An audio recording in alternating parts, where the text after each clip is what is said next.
Lahat ng tao pinag-uusapan ng F-86 Sabre at MiG-15. Pero teka lang. Pag-usapan naman natin ang Grumman F-9F Panther, ang workhorse jet ng Navy noong Korean War. Hindi man ito pinakamabilis. At oo, wala itong swept wings, pero ang meron ito, reliability, firepower at grit. Ang Panther ay lumipad sa mahigit 78,000 missions sa Korea, karamihan close air support at bombing runs, diretsong nagla-launch mula sa aircraft carriers. Kapag may ground troops na nangangailangan ng tulong, malamang may Panther sa taas, nagbibigay ng cover fire.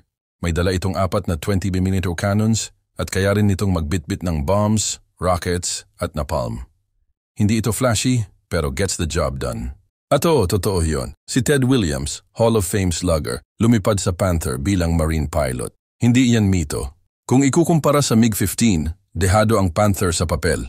Pero ang mga Navy at Marine pilots bumawi sa matatalinong taktika at matitibay na skills sa paglipad.